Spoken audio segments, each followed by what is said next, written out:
8:47 de la mañana. Vamos a ocuparnos ahora, entre otros temas, de las perspectivas sobre el empleo para este 2015. Raúl de la Torre. Así es, Roberto Lourdes, y para eso estamos con el secretario de Empleo que nos visita esta mañana, Matías Parrueta-Beña. Bienvenido. Conocimos un dato, comentamos esta semana del dato que se conoció de enero sobre empleo registrado en el sector privado. Una recuperación que es importante por el ciclo que traíamos con las dificultades que padeció el país a raíz de la situación externa. ¿Cómo podemos analizar este dato? ¿Qué importancia tiene? Sí, se trata de un dato que surge de la encuesta de indicadores laborales, son más de 2.400 empresas y muestra un incremento en enero con respecto al año pasado del 0,3% en promedio, pero particularmente en construcción es el 0,5%, en industria es el 0,4% y lo que uno ve es cómo se va revirtiendo ese ciclo. De todas maneras, el último dato del último cuatrimestre del año pasado ya mostró con respecto al tercer trimestre una baja del 7,5 al 6,9%. Con lo cual lo que vemos es que un año que comenzó con pronósticos de catástrofes, con algunos sectores de la oposición que decían que no tenía que haber paritarias, que había algunos periodistas que decían que el pueblo argentino hasta podía tolerar rebajas de salarios, lo que vemos es que hubo un año donde la política de ingresos se sostuvo, donde hubo paritarias, donde hubo aumentos importantes por encima de cualquier índice de inflación de jubilaciones, de la asignación universal por hijo y políticas activas como el Procrear y el Progresar que lograron sostener el ingreso y el consumo y hoy estamos encarando un año que lejos de los pronósticos que se planteaban está la inflación bajando, el empleo creciendo y buenas perspectivas para el crecimiento de este año. Con respecto a este punto, políticas activas, porque en realidad, digamos, los pronósticos eran negativos, pero la situación era complicada. Digamos, Argentina pasó una situación muy complicada por lo que significaba la caída de la demanda de Brasil, lo que significaba una crisis europea que se prolongaba, y además arrancó el año con una devaluación casi obligada que debió padecer Argentina en 2014, que también genera un panorama complicado. ¿En qué medida las políticas activas lograron atender este tema para generar alguna red de contención en el empleo? ¿Cómo se actuó? Sí, la verdad que es bastante simple. Lamentablemente en la Argentina durante muchos años nos olvidamos de lo que es la economía real y siempre miramos lo que tiene que ver con la especulación financiera y vemos que en el mundo también se da eso, pero en realidad, como bien señalás, hubo una baja del crecimiento de China, una baja sobre todo en lo que tenía que ver con la industria automotriz, producto de la demanda de Brasil, y son cadenas de valor integradas internacionalmente y por lo tanto ese impacto se sintió. Pero digo, lo simple es lo que ha hecho la presidenta y este proyecto político desde el 2003, impulsar la política de ingresos. La política de ingresos, hoy hay más de 12 millones de argentinos que todos los meses tienen de parte del Estado en el cajero automático un reconocimiento de un derecho. Estamos hablando del 95% de cobertura del sistema jubilatorio, con una nueva moratoria ahora de 500.000 jubilados y un aumento interanual de más del 36%, 3 millones de la asignación universal por hijo. Las pensiones no contributivas, por ejemplo, una persona con discapacidad que tenía el derecho a una pensión y que estaban congeladas, se tenía que morir un discapacitado para que otro pueda acceder a la pensión, eran 170.000, hoy hay más de 1.400.000.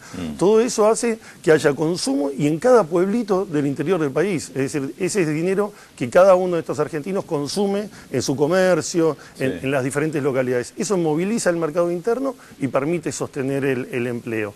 Pero además, en enero del año pasado, es decir, hace un año, la presidenta puso en marcha el Progresar con 500.000 jóvenes, que también la asignación por hijo permite tal vez que una madre de 18 años, 19 años diga, bueno, con este dinero yo puedo esperar un poquito para insertarme en el mercado laboral, o con el Progresar recibir un dinero para poder estudiar en las universidades, por ejemplo, las del conurbano, que están repletas de jóvenes, que es la primera generación. Después tuvimos el Procrear, que fue creciendo muchísimo este año, el Procreauto, es decir, el Ahora 12, es un conjunto de herramientas que son las que explican estos resultados, pero fundamentalmente el compromiso de trabajadores y de empresarios, que más allá de lo que sale a veces en algunos diarios, se sientan en el Ministerio de Trabajo, acuerdan y siguen creyendo que, bueno, que este es el camino que les permitió crecer a las empresas y generar la enorme cantidad de puestos de trabajo, y hoy tenemos una nueva Argentina en términos de los puestos de trabajo. Sí, políticas activas que hay que recordar hacia 2002, 2003 habían desaparecido, la década del 90 había barrido con esto. Yo siempre recuerdo el dato de que el Ministerio de Trabajo se había quedado con 5 inspectores para hacer las inspecciones para fiscalización de empresas en todo el país. Tenía 5 inspectores. Era un ministerio, así como gran parte del Estado, devastado. Y que eran justamente un conjunto de políticas que fueron esas que se plantearon en el consenso de Washington, ¿no? Donde nos decían permanentemente que había que hacer ciertos deberes, lo mismo que ahora, y que eso iba después a traer buenas consecuencias. Entonces, el primer deber era privatizar y regalamos todas las empresas públicas. Después el segundo deber era terminar con las jubilaciones y por eso se rebajaron las cargas patronales y se creó el sistema de FJP. Después había que bajar el salario de los empleados públicos y de los jubilados. Después había que echarlos. Y cada vez que tomábamos esas medidas nos pasaba lo mismo que pasa en aquellos países donde estas recetas se aplican. Cada vez están peor. Por eso vemos que en Grecia, que en España, con Podemos, que en Grecia miran para la Argentina y miran para este continente que ha podido sostener otras políticas, lamentablemente, sobre la base de un aprendizaje terrible que fue el 2001. Y algunas propuestas electorales parecen querer volver a esas mismas políticas y recetas, ¿no? Bueno, con los fondos buitre claramente había algunos candidatos, en el caso de Macri, que decía hay que pagar. Pensemos ahora, están todos los que quedaron afuera, o sea, las consecuencias hubiese sido una catástrofe. Pero eso tiene que ver justamente con esta mirada. Si uno ve Macri en la ciudad, Macri en la ciudad arrancó el 2007 con 500 millones de dólares de deuda, menos de 500. Hoy tiene más de 2.100 en dólares. Multiplicó, es el doble en el presupuesto de la ciudad el peso de la deuda externa, es el doble medido por Producto Bruto Geográfico. Es decir, es exactamente el mismo paradigma de los 90 en contraposición a la nación. Por eso me parece que tenemos que estar muy atentos porque la base de este proyecto político fue el desendeudamiento y fue la política de recuperación de soberanía. Por eso nosotros podemos tener políticas activas, por eso podemos tener políticas de empleo donde hemos capacitado más de 2,5 millones de argentinos para que aprovechen esas oportunidades para generar valor agregado, porque el mercado, recién se hablaba de China, se hablaba de las situaciones de Techín. El libre mercado haría que Techín, por ejemplo, en la Argentina desapareciera, porque no podría competir. Entonces, ¿cómo hace uno para competir en un mundo donde hay trabajo esclavo, donde hay salarios de hambre, donde hay trabajo infantil? Hay que capacitar a los trabajadores, generar valor agregado, sustituir importaciones, mejorar nuestras exportaciones y poder competir, pero de una manera inteligente. Me parece que ese rol del Estado es lo que está en debate en la Argentina y las consecuencias de uno y otro modelo han estado claras en los números de empleo, que es lo que a nosotros particularmente nos parece la principal variable para atender.